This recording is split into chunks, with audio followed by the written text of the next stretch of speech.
Today I want to talk about an article that came out recently on Bari Weiss's Substack, which was also republished on the New York Post. If you don't know who Bari Weiss is, she made the news a few years back because she put out a public resignation letter to the New York Times because of some concerns that she had about what was going on at the New York Times. But if you go to her website, Bari Weiss, and I'll put a link down below, I believe she still has that resignation letter up.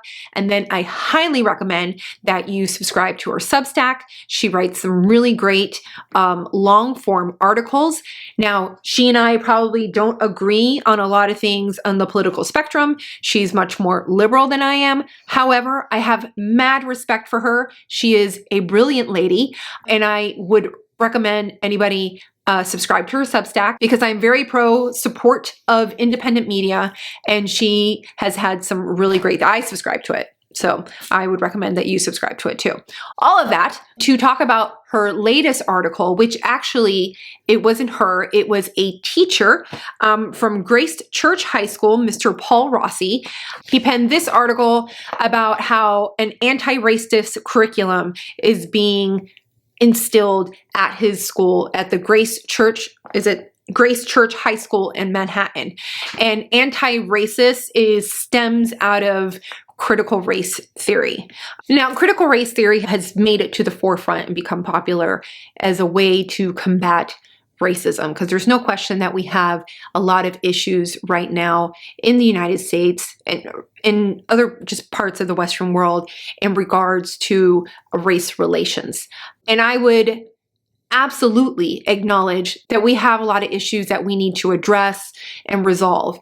And critical race theory right now has bubbled up to the surface as being the way to resolve these issues. And I just want, before I go into this article, I want to disclose that I absolutely do not agree with that. I do not believe that critical race theory or the idea of anti-racism is the best way to combat racism. In fact, if anything, I believe it will only further contribute to division and animosity between the races. I think it will make it worse. But I'm not going to go into that as much as that. I want to just cover the article, and I want to point out something that really stood out to me as he tells this story. And it is that the process or the tools that are being used to implement anti-racist curriculum or critical race theory in the schools is propaganda. And I'm not even going to be like delicate about that. It is propaganda. And then it's my belief that if you need to use propaganda in order to promote a certain idea or ideology, it probably isn't good. Because just to give you real quick, there are 5 rules to a successful propaganda campaign. And these rules come from the father of propaganda, Edward Bernays. He started off mainly in advertising, but a lot of his ideals were then used for propaganda. And so one is to avoid any abstract ideas and appeal instead to emotions. It's about employing a repetition of just a few ideas, like an oversimplification of ideas and stereotype phrases, and avoiding objectivity. Number 3 would be to put forth only one side of the argument. So another way of doing that is, obviously, if you only want to put forth one side of the argument, you're going to have to silence the other side. And then consistently criticizing the opposition. If we're talking about issues of state, you're constantly criticizing enemies of the state, or you're labeling people enemies of the state. And this can be applied just in general to anyone. It is, you essentially create, it is an us versus them or a me versus you idea. And you focus on one individual, something that is the enemy, a very simple idea and stereotype of the enemy. And that is like a group, some idea that you can apply blanketly, simply to a group of people. So those are the 5 rules for propaganda. Now, let's talk about the article. So the title of the article is, "I Refuse to Stand By While My Students Are Indoctrinated." Now, I'm not going to read the entire thing because I would prefer that you go to Bari Weiss's Substack and subscribe and read it there. It is available on the New York Post and I think it's available on Bari's Substack for free. The only thing is like she'll release things there that are exclusive, new. For example, for this article, when she released it, she also hosted a Clubhouse that evening, which if you didn't subscribe, you would have missed. And at that Clubhouse, she is interviewing Paul Rossi. So in the article, he talks about how he's a teacher. I believe he's a math teacher at this high school in New York, in Manhattan. And so he starts off the article talking about how the school has started implementing an anti-racist curriculum. Now, first of all, let me point out the name of anti-racist, or calling something anti-racist. So before, if somebody was racist, you would just call them a racist. And if you weren't a racist, then you weren't a racist.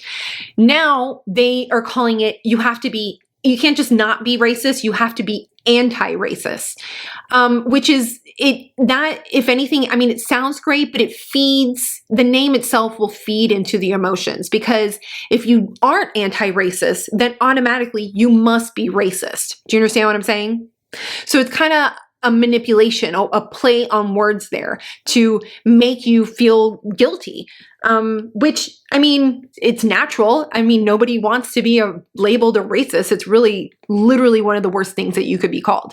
But if you read up on anti-racist or critical race theory, it requires a level of racism in order for you to be an anti-racist. And that, to me, I mean, that's essentially newspeak. And yes, people will make an argument that you can't be racist against people with white skin because they're the oppressor, and the oppressor can't be, like the whole concept of reverse racism. And I'm just going to tell you, I don't agree with that. Everybody can be racist. Literally everybody. Let me think of anyone. Nope. All of them can be racist. Everybody can be racist. So that is an example of how it feeds into your emotions. So one of the fundamental tenets of anti-racism or critical race theory is that there is an oppressor and then there is the oppressed. So automatically right there, you're creating a us versus them situation. These are people are bad and these people are good. And that is another tool for propaganda, is to create two separate groups and to label someone as a bad guy. Now, here's the deal. The oppressor, people with white skin, first of all, you're automatically assuming because of them having white skin that they are oppressors, even if they were literally just born. They're reaping the benefits from society because of their white skin. So they are an oppressor. And of course, you don't want to be an oppressor. You don't want to impede on anybody else's freedom of choice. You don't want to make them feel bad. So it would be natural for someone, especially someone who has a great deal of empathy and who cares for other people, to want to rectify that somehow, to want to resolve it. So they get bogged down with all this guilt, and then they're trying to it's about doing the work, making yourself better. Okay, so I put in the work, and you continue to try and make yourself better. And then on the other side, you have the oppressed, who will develop some kind of dependency because they're told that they can't accomplish things unless someone else gives them the permission to accomplish it. They can develop resentment because they see that somebody else has it better than them. And they'll also develop a sort of moral superiority. And this is not good in any department. In the fact that this creates these two separate groups to go head to head against each other. This will not cultivate unity. It is bound to further divide us. So Rossi talks about how he is in a Zoom meeting of whites only.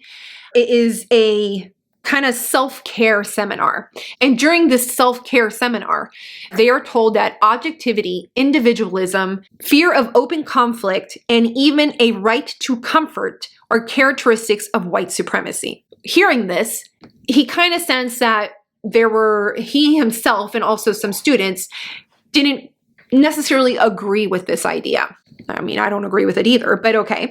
And so he decides to question it. He opens it up with a question. And to kind of just open up a dialogue, which broke the ice, and it made other people have an exchange and share their ideas, right? They think that they've had a productive conversation. Mr. Rossi finds out that his questioning, the conversation that he had during the Zoom meeting, which is supposed to be confidential, makes it to the head of their school.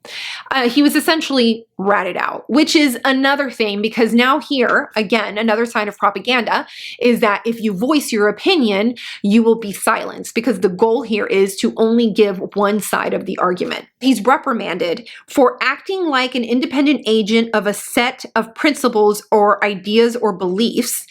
And he's also told that in doing so, he failed to serve the greater good and the higher truth.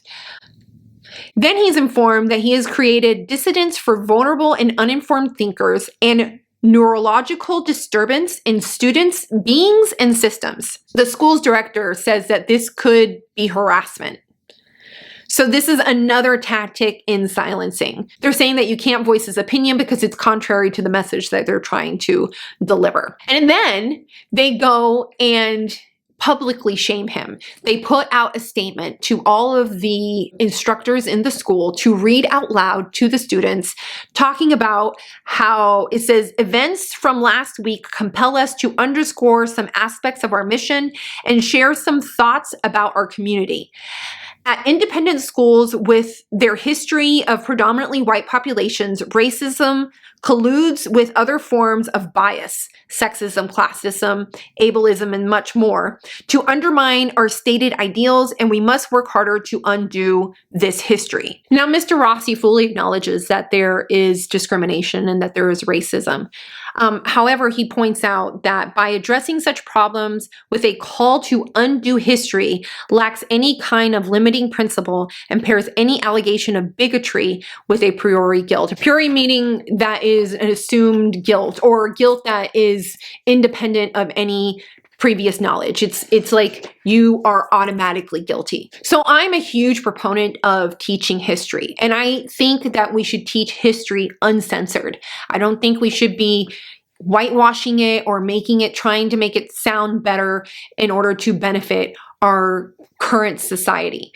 But the idea here is that in order to undo history, it's almost as if the students already have to be told that they're guilty, even though they did not partake in these atrocities that happened in the past. So he talks about how he notices that his students start to stick to a particular script in regards to anti-racism. And he finds out that it was common for teachers to extort students with, quote, "we really need to hear from you." The other issue here is that they would either stick to the script or they would stay silent if they didn't agree. And then if they stayed silent, the teachers would push upon them that they really needed to say what they were expected to say.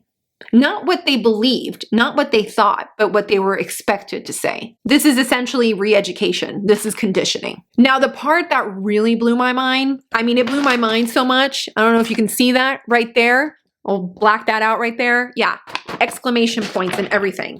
So the students have to sign a student life agreement. And in the student life agreement, they recognize and acknowledge their bias when we come to school and interrupt those biases. They also are held accountable should they fall short of the agreement. So they've essentially signed this agreement, and they say that they're okay with being held accountable if they fall short of the agreement, which, in essence, sounds good. I understand the general concept of that. However, he talks about how there is an email chain of teachers recommending and enthusiastically supporting flagging students' files for students who do not align with the anti-racist curriculum or are resistant to the culture we are trying to establish. So they're literally creating files on their students if they don't agree with this curriculum, if they push back or are resistant on this curriculum. So he wondered, well, what does resistance mean? I would think that maybe resistance would be something like you want to, you just have to say something really over the top, like offensive and essentially racist, right? It just would have to be something pretty egregious, especially if they're going to make a file on you and flag your file.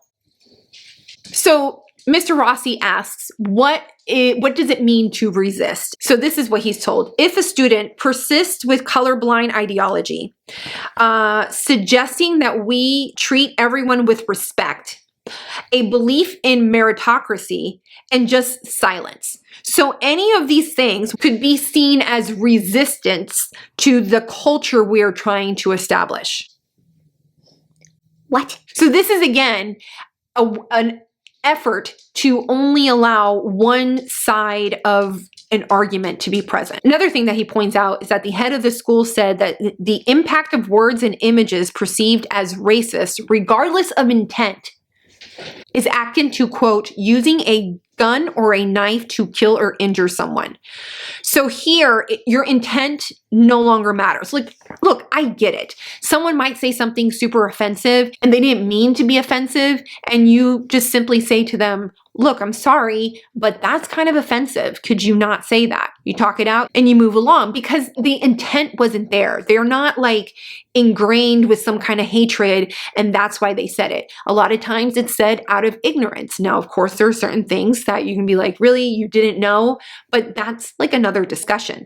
The point here is that by removing intent, you remove personal responsibility. And if you remove personal responsibility, that means that there is always someone who is going to be guilty and that there is always someone who is going to be a victim. At one point, Mr. Rossi's students expressed to him that they would like some diversity of opinion, someone else's view in contrast to the anti-racist curriculum. And so he proposes to introduce the students to the Boston University professor, Glenn Lowry, which I've heard him speak.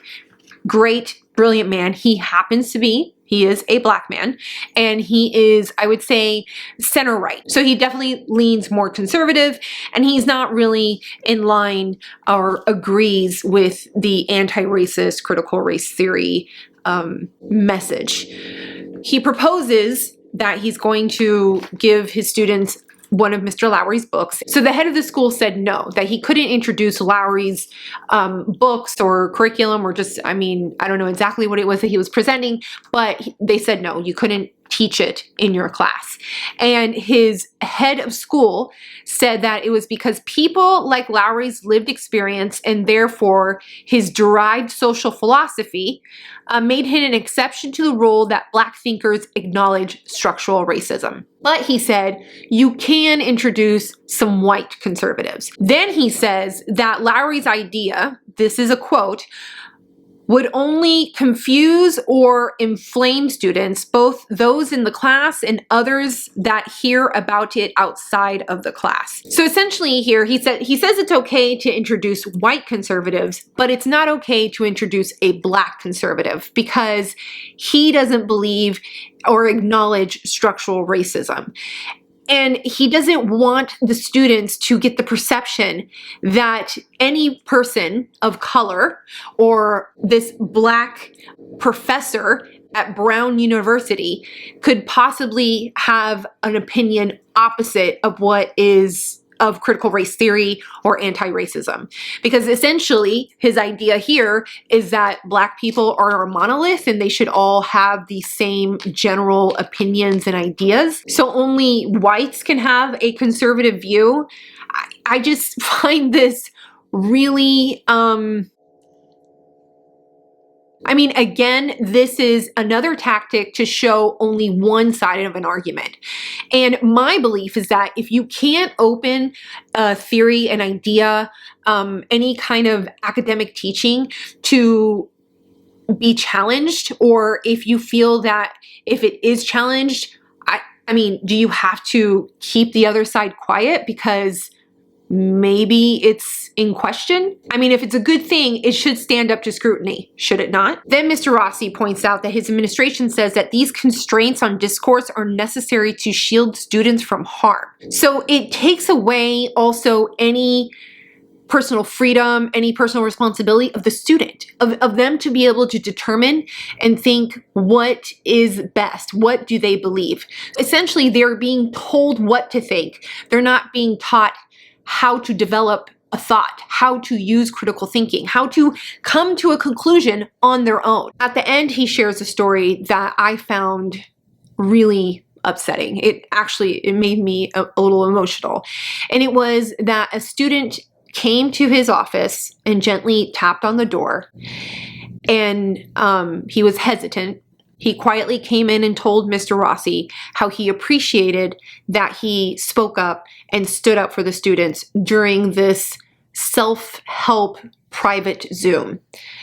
And then he asked his student why he was so hesitant, why he was so nervous. And it was because he was afraid that there was another teacher in the office that had previously reprimanded him for having conservative views. And it made him nervous to speak up. And then he realized that that instructor, that teacher, was out of the office for the day. And he suddenly had a sigh of relief. And that to me is really upsetting, because this kid has been taught to be fearful to speak up for himself or just present an opposing view. And here's the deal. I can completely acknowledge that we have a lot of issues, that we have issues that we need to work out in regards to race. However, I adamantly do not believe that this is the way. And if it was the way, there wouldn't be a need to use tactics of propaganda in order to push it forward. It would be able to stand up to scrutiny. It would be okay for people to have an opposing view because you could push back on it and have a valid argument against it, because the best ideas are the ones that should win. I am not saying that there are no issues in our society. However, I am saying that this is not the way to resolve it. And if you get just an inkling or a hint of something like this being taught in your school, I would encourage you to speak up and reach out to other parents with your concerns, because you may be surprised that you'll find others that agree with you, and it's a lot easier to push back against something when you have support. This video is probably going to upset some people, and some people are going to agree with this. Regardless of where you stand, I would love for you to leave a comment below.